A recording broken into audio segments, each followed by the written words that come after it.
Untouchability.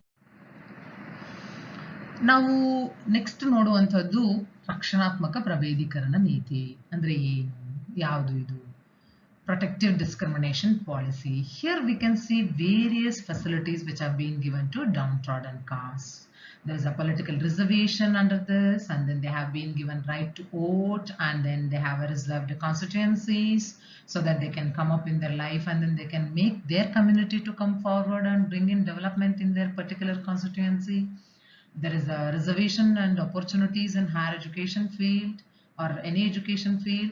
There is a reservation in jobs, and then under 5-year plans, economic opportunities also have been given to the downtrodden caste under protective discrimination policy. ರಕ್ಷಣಾತ್ಮಕ ಪ್ರಭೇದೀಕರಣ ನೀತಿಯ ಅಡಿಯಲ್ಲಿ ರಾಜಕೀಯ ಮೀಸಲಾತಿಯನ್ನ ಅವರಿಗೆ ನೀಡಿರುವಂತಹದ್ದನ್ನ ನಾವು ನೋಡುವಂತಹದ್ದು, ಮತದಾನದ ಹಕ್ಕು ಅವರಿಗೂ ಸಹ ನೀಡಿರುವಂತಹದ್ದನ್ನ ನಾವು ನೋಡುವಂತಹದ್ದು. ಯಾಕೆಂದ್ರೆ ಮೊದಲಿಗೆ ಇದೆಲ್ಲ ಇರಲಿಲ್ಲ ಅವರಿಗೆ. ಮೀಸಲು ಚುನಾವಣಾ ಕ್ಷೇತ್ರಗಳನ್ನ ಇರುವಂತಹದ್ದನ್ನ ಸಹ ನಾವು ನೋಡ್ತಾ ಬರುವಂತಹದ್ದು. ಚುನಾವಣಾ ಕ್ಷೇತ್ರಗಳು ಕೆಲವನ್ನ ಇವರಿಗಾಗಿ ಮೀಸಲು ಮಾಡಿರುವಂತಹ ಉದ್ದೇಶ ಏನು ಅಂತ ಹೇಳಿದ್ರೆ, ಅವರು ಆ ಚುನಾವಣೆಯಲ್ಲಿ ಕಂಟೆಸ್ಟ್ ಮಾಡಬೇಕು, ಗೆದ್ದ ನಂತರದಲ್ಲಿ ಅವರ ಅಭಿವೃದ್ಧಿ ಅನ್ನುವಂತಹ ಒಂದು ನೀತಿಯನ್ನ ಅವರ ಇಡೀ ಜನಾಂಗಕ್ಕೆ ಮತ್ತು ತಮ್ಮ ಇಡೀ ಕ್ಷೇತ್ರಕ್ಕೆ ಮಾಡಬೇಕು ಅನ್ನುವಂಥದ್ದನ್ನ ನಾವು ನೋಡ್ತಾ ಹೋಗುವಂಥದ್ದು. ಶಿಕ್ಷಣ ಕ್ಷೇತ್ರದಲ್ಲಿ ಮೀಸಲಾತಿ ಮತ್ತು ಅವಕಾಶಗಳನ್ನ ನೀಡಿರುವಂತಹದ್ದು, ಉದ್ಯೋಗಗಳಲ್ಲಿ ಮೀಸಲಾತಿಯನ್ನ ನೀಡಿರುವಂತಹದ್ದು. ಪ್ರಮುಖವಾಗಿ ನಾವು ನೋಡೋದೇ ಆದ್ರೆ ಪಂಚವಾರ್ಷಿಕ ಯೋಜನೆಗಳ ಅಡಿಯಲ್ಲಿ ಅನೇಕ ರೀತಿಯ ಆರ್ಥಿಕ ಅವಕಾಶಗಳನ್ನ ಇವರಿಗಾಗಿ ನೀಡಿರುವಂತಹದ್ದನ್ನ ನಾವು ನೋಡುವಂಥದ್ದು. ಅನೇಕ ಆಯೋಗಗಳು ಮತ್ತು ಸಮಿತಿಗಳನ್ನು ಸಹ ರಚನೆ ಮಾಡ್ಲಾಗ್ತಾ ಬಂತು. ಯಾಕೆ ಅಂತ ಹೇಳಿದ್ರೆ ಅನೇಕ ದೌರ್ಜನ್ಯಗಳು ಒಂದಲ್ಲ ಒಂದು ರೀತಿಯಲ್ಲಿ ಹಲವಾರು ಪ್ರದೇಶಗಳಲ್ಲಿ ನಡೀತಾ ಇದ್ದದನ್ನ ನಾವು ಕಾಣ್ತಾ ಇದ್ದದ್ರಿಂದ various commissions and committees were formed were appointed in order to reduce the untouchability practice in India, and then they are as below. Universal Declaration of Human Rights, which was announced by United States, National Human Rights Commission of India, National Commission for Scheduled Castes and Scheduled Tribes, National Commission for Safai Karmacharis, Scheduled Caste and Scheduled Tribes Protection Cell. Particularly the National Human Rights Commission and Commission for SC/ST, Commission for Safai Karmacharis and Protection Cell, they all have prescribed duties and functions that they have to perform in order to bring in welfare of the downtrodden caste people.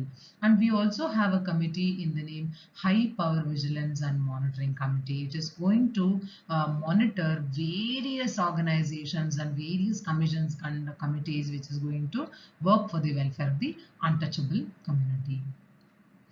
ಈ ಮಾನವ ಹಕ್ಕುಗಳ ಸಾರ್ವತ್ರಿಕ ಘೋಷಣೆ ಅನ್ನುವಂಥದ್ದು ಒಂದು ಆಯೋಗ, ಒಂದು ಘೋಷಣೆ ನಡೆದಿರುವಂತಹದ್ದು. ಆನಂತರದಲ್ಲಿ ನಾವು ನೋಡುವಂಥದ್ದು ಭಾರತದಲ್ಲಿ ಇರುವಂತಹ ರಾಷ್ಟ್ರೀಯ ಮಾನವ ಹಕ್ಕುಗಳ ಆಯೋಗ, ಪರಿಶಿಷ್ಟ ಜಾತಿಗಳು ಮತ್ತು ಪರಿಶಿಷ್ಟ ಬುಡಕಟ್ಟುಗಳ ರಾಷ್ಟ್ರೀಯ ಆಯೋಗ, ಸಫಾಯಿ ಕರ್ಮಚಾರಿಗಳ ರಾಷ್ಟ್ರೀಯ ಆಯೋಗ. ಇದು ಬಹಳ ಕೆಳಮಟ್ಟದ ಉದ್ಯೋಗಗಳನ್ನ ಮಾಡುವಂತಹ ವ್ಯಕ್ತಿಗಳ ಒಂದು ಕಮಿಟಿ ಅಥವಾ ಕಮ್ಯುನಿಟಿಗಳ ಒಂದು ವೆಲ್ಫೇರ್ಗಾಗಿ ಅಥವಾ ಕಲ್ಯಾಣಕ್ಕಾಗಿ ಇರುವಂತಹ ಒಂದು ಆಯೋಗ. ಪರಿಶಿಷ್ಟ ಜಾತಿ ಮತ್ತು ಪರಿಶಿಷ್ಟ ಬುಡಕಟ್ಟುಗಳ ರಕ್ಷಣಾ ಕೋಶ. ಈ 4 ಮುಖ್ಯವಾಗಿ ತಮ್ಮದೇ ಆದಂತಹ ಒಂದು ಯಾವ ರೀತಿಯ ಕೆಲಸಗಳನ್ನ ಮಾಡಬೇಕು, ಕಾರ್ಯಗಳನ್ನ ಮಾಡಬೇಕು ಅನ್ನುವಂಥದ್ದು ನಿಗದಿತವಾಗಿರುವಂತಹದ್ದು. ಇವು ಬಹಳ ಕಟ್ಟುನಿಟ್ಟಾಗಿ ತಮ್ಮ ಕರ್ತವ್ಯವನ್ನು ನಿರ್ವಹಿಸಿಕೊಂಡು ಹೋಗ್ತಾ ಇರುವಂತದ್ದನ್ನ ನಾವು ನೋಡುವಂಥದ್ದು. ಇನ್ನು ಉನ್ನತಾಧಿಕಾರದ ಜಾಗೃತ ಮತ್ತು ನಿಗಾ ಸಮಿತಿ ಸಹ ಅಪಾಯಿಂಟ್ ಆಗಿರುವಂಥದ್ದು. ಇವೆಲ್ಲದರ ಮೂಲಕ ಅಸ್ಪೃಶ್ಯತೆ ಅನ್ನುವಂತಹ ಒಂದು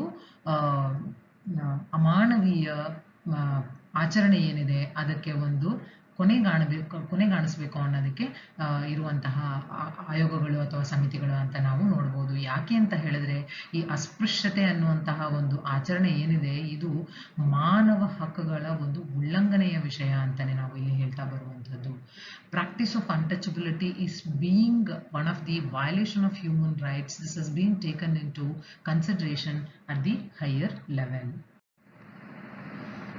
ಇನ್ನು ಸಾಮಾಜಿಕ ನ್ಯಾಯ ಮತ್ತು ಸಬಲೀಕರಣ ಸಚಿವಾಲಯ ಕೆಲವೊಂದಷ್ಟು ಸಲಹೆಗಳನ್ನು ನೀಡಿರುವಂತಹದ್ದು. ಇವು ಸಾಮಾನ್ಯವಾಗಿ ನಾವು ಅನೇಕ ಸಂದರ್ಭಗಳಲ್ಲಿ ನಾವು ನೋಡ್ತಾ ಬರ್ತೇವೆ. ಇದು 2006ರಲ್ಲಿ ಡಿಸೆಂಬರ್ 9ನೇ ತಾರೀಕು ತನ್ನ ಅಂತಾರಾಜ್ಯ ಸಮಿತಿಯ ಒಂದು ಸಭೆಯನ್ನ ಮಾಡುತ್ತೆ. ಆ ಸಭೆಯಲ್ಲಿ ಕೆಲವು ಕ್ರಮಗಳನ್ನ ಸಲಹೆ ನೀಡ್ತಾ ಹೋಗುತ್ತೆ. ಆ ಸಲಹೆಗಳು ಏನು ಅಂತ ಹೇಳಿದ್ರೆ, ಅಸ್ಪೃಶ್ಯತೆ ಮತ್ತು ದೌರ್ಜನ್ಯದ ವಿರುದ್ಧ ಹೋರಾಟ ಮಾಡಲಿಕ್ಕೆ ಇರುವಂತಹ ಒಂದು ಅನೇಕ ವಿಚಾರಗಳನ್ನ ಕರಪತ್ರಗಳು ಅಥವಾ ಪುಸ್ತಕಗಳ ರೀತಿಯಲ್ಲಿ ಮುದ್ರಣ ಮಾಡಿ ಅವುಗಳನ್ನು ವಿತರಣೆ ಮಾಡುವಂತಹದ್ದು. ಅವುಗಳ ಮೂಲಕ ಸಾರ್ವಜನಿಕ ಜಾಗೃತಿ ಮೂಡಿಸುವಂತಹ ಕಾರ್ಯಕ್ರಮಗಳನ್ನ ಸಾರ್ವಜನಿಕ ಪ್ರದೇಶಗಳಲ್ಲಿ, ಮುಖ್ಯವಾಗಿ ಶಾಲೆ ಕಾಲೇಜುಗಳಲ್ಲಿ ಸಂಘಟಿಸಬೇಕು ಅನ್ನುವಂತಹದ್ದು. ಮತ್ತು ವಿದ್ಯುನ್ಮಾನ ಮಾಧ್ಯಮದ ಮೂಲಕ ವಿಶೇಷ ಪ್ರಚಾರವನ್ನು ನೀಡುವಂತಹದ್ದು. ಇತ್ತೀಚೆಗೆ ಇದು ಬಹಳ ಪಾಪ್ಯುಲರ್ ಆಗ್ತಾ ಇರುವಂತಹ ಒಂದು ಮೆಥಡ್ ಅಂತ ನಾವು ಹೇಳ್ತಾ ಬರ್ಬೋದು.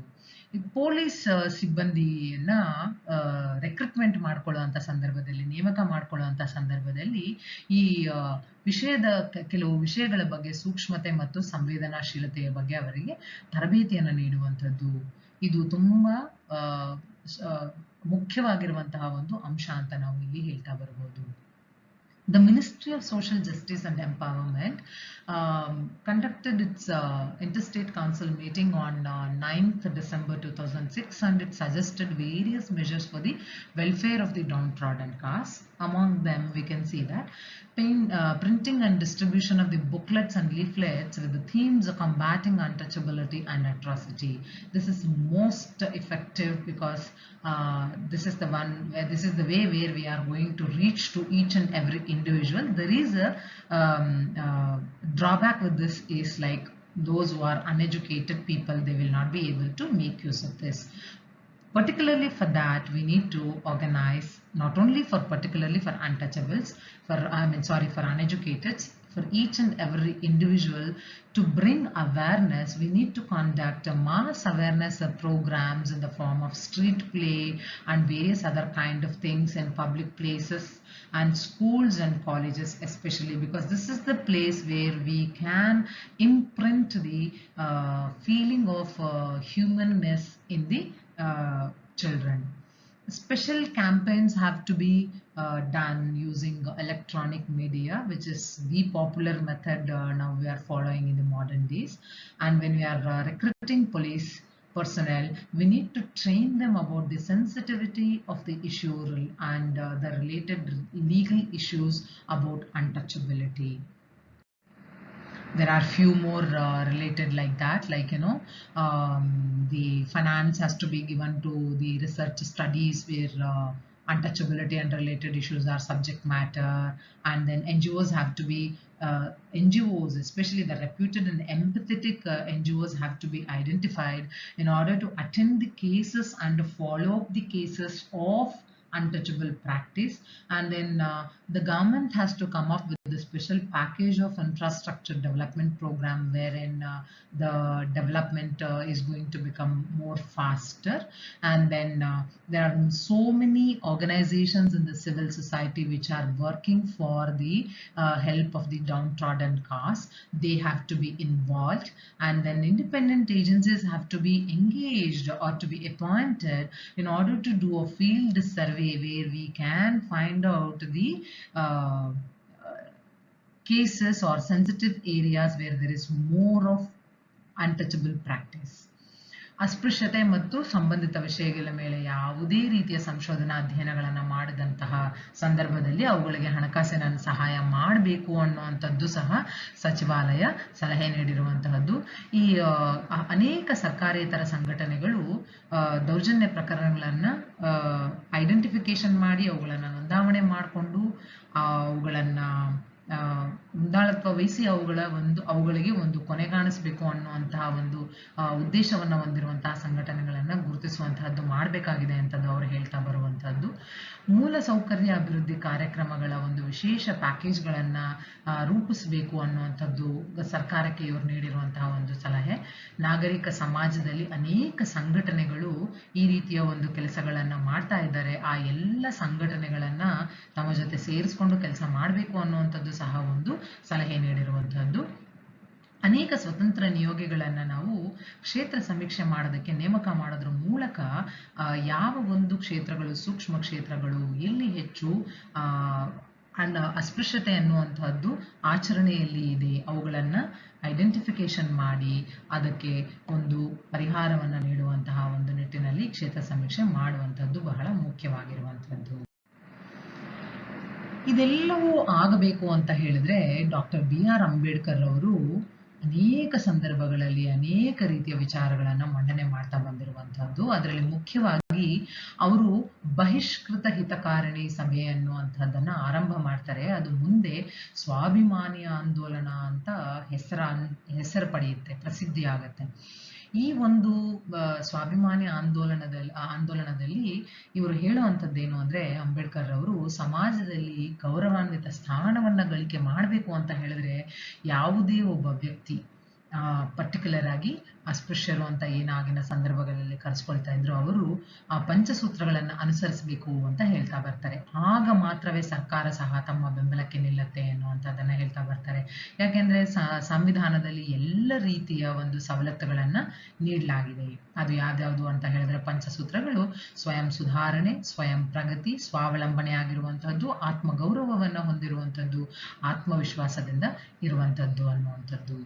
Doctor BR Ambedkar had started Bahishkrita Hitakarani Sabha, which became a very well-known movement as a self-respect movement.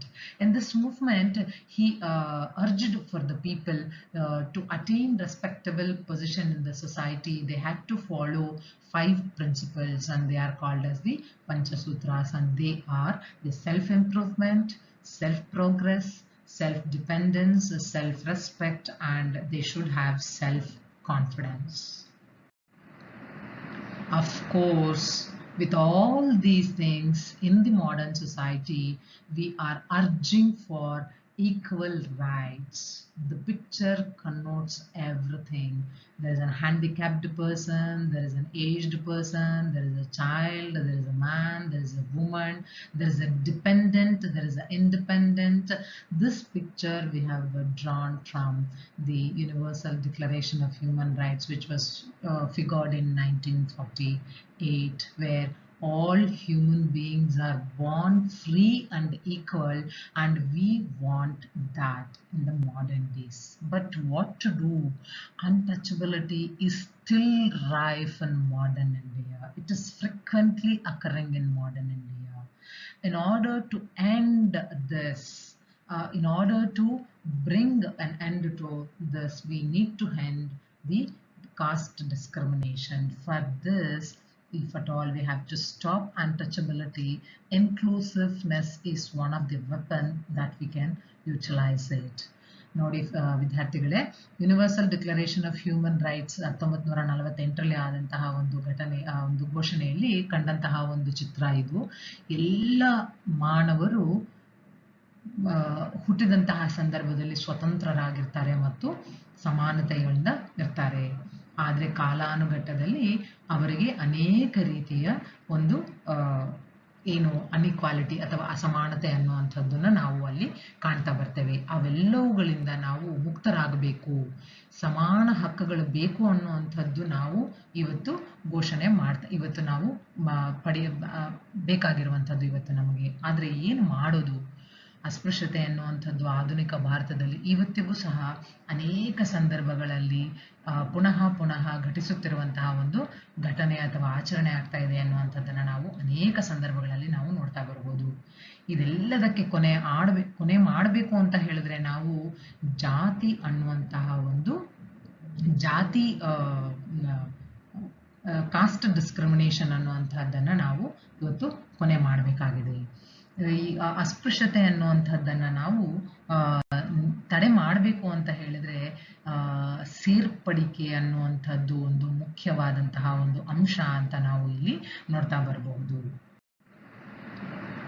ನಾನು ಮತ್ತು ನನ್ನ ಫ್ರೆಂಡ್ ಡಾಕ್ಟರ್ ಹೇಮಾ ನಾಯಕ್ ಚಿಕ್ಕದಾದಂತಹ ಒಂದು ಡಿಸೈನ್ ಅನ್ನ ಬದಲಾವಣೆಗಾಗಿ ಮಾಡಬಹುದು ಅನ್ನುವಂಥದ್ದನ್ನ ಬೇರೆ ರೀತಿಯಾದಂತಹ ಒಂದು ಅಧ್ಯಯನಗಳನ್ನ ಮಾಡಿದಂತಹ ಸಂದರ್ಭದಲ್ಲಿ ನಾವು ನೋಡಿದಾಗ ನಾವು ಇದನ್ನ ರೂಪಿಸಿದಂತಹದ್ದು. ಇದು ನಾವೇ ಸ್ವಂತವಾಗಿ ಮಾಡಿರುವಂತದ್ದೇನಲ್ಲ, ಬೇರೆ ಬೇರೆ ಕಡೆಗಳಲ್ಲಿ ಇದೆ. ಅದನ್ನ ನಾವು ಒಂದು ಕಡೆ ಕೂಡಿಸಿ ಒಂದು ಡಿಸೈನ್ ಅನ್ನ ಮಾಡಿರುವಂತದ್ದು. We have made a design for change to bring in the society there where untouchability is a curse. Of course ಅಲ್ವಾ, ಅಸ್ಪೃಶ್ಯತೆ ಅನ್ನುವಂಥದ್ದು ಒಂದು ಶಾಪ. ಅದನ್ನು ನಾವು ನಿವಾರಣೆ ಮಾಡಲೇಬೇಕಾಗಿದೆ ಇವತ್ತು. We have to eradicate. We should eradicate it. For this, what we can do? See, you can see the downward triangle where it is talking about inclusiveness. ಅಂತರ್ವೇಶನ, ಸೇರ್ಪಡಿಕೆ ಅನ್ನುವಂಥದ್ದು ನಾವು ಹೆಚ್ಚು ನಮ್ಮಲ್ಲಿ ಅಳವಡಿಸ್ಕೊಳ್ಬೇಕು. ಸರ್ಕಾರ ಮಾಡುವಂತಹದ್ದಕ್ಕೆ ನಾವು ಹೆಚ್ಚು ಹೆಚ್ಚು ಕೈ ಜೋಡಿಸ್ಬೇಕು. ಆಗ ಏನಾಗತ್ತೆ, ಈ ಅಸ್ಪೃಶ್ಯತೆ ಅನ್ನುವಂತಹ ಒಂದು ಆಚರಣೆಯನ್ನ ದೂರ ಮಾಡಲಿಕ್ಕೆ ಸಾಧ್ಯ ಆಗತ್ತೆ. ಇದಾದ ನಂತರದಲ್ಲಿ ನಾವೇನ್ ಮಾಡಬೇಕು ಅಂದ್ರೆ, ನಾವು ಮತ್ತೆ ನೋಡ್ತಾ ಇದ್ದೀವಿ ನಾವು an upward triangle where we are witnessing we have to move forward with the downtrodden caste in order to bring development and welfare for them. ನಾವೆಲ್ಲರೂ ಕೈ ಜೋಡಿಸಿ ಮುನ್ನಡಿಬೇಕು. ಯಾವುದಕ್ಕಾಗಿ? ಯಾವುದೇ ಒಂದು ಪೀಳಿಗೆ, ಯಾವುದೇ ಒಂದು ಜಾತಿ ಜನಾಂಗಕ್ಕೆ ಸೇರಿದಂತಹ ವ್ಯಕ್ತಿಗಳ ಒಂದು ಕಲ್ಯಾಣಕ್ಕೆ ಮತ್ತು ಅಭಿವೃದ್ಧಿಗೆ ನಾವು ಮುನ್ನಡಿಬೇಕು ಅನ್ನುವಂಥದ್ದು ನಮ್ಮ ಈ ಒಂದು ಡಿಸೈನ್ ಫಾರ್ ಚೇಂಜ್ ಅನ್ನೋದು ಬದಲಾವಣೆಗಾಗಿ ನಾವು ಒಂದು ವಿನ್ಯಾಸವನ್ನ ಮಾಡಿರುವಂತಹದ್ದು. ಸರ್ಕಾರ ಸಹ ಇದನ್ನೇ ಫಾಲೋ ಮಾಡ್ತಾ ಇರುವಂತದ್ದು ಸಹ. So let's join hands together. Only with the effort we can try to bring in changes in the society, dear students. ಕೆಲವು ಸ್ಲೈಡ್ಗಳಲ್ಲಿ ನಾನು ಹಿಂದೆ 2017, 2018, 2019ರಲ್ಲಿ ನಡೆದಿರುವಂತಹ ಪರೀಕ್ಷೆಗಳಲ್ಲಿ ಇದ್ದಂತಹ ಪ್ರಶ್ನೆಗಳನ್ನ 5, 10, 15 ಅಂಕಗಳ ಪ್ರಶ್ನೆಗಳನ್ನ ಇಲ್ಲಿ ನಾನು ಮೆನ್ಷನ್ ಮಾಡಿದ್ದೆ. ನಾವು ಯಾವ ಪುಸ್ತಕಗಳನ್ನ ರೆಫರ್ ಮಾಡಿದ್ದೆ ಅನ್ನುವಂಥದ್ದು. So myself, I am Deepa, and my friend Dr. Hema Nayak. We would like to convey our heartfelt thanks for your support. Thank you very much.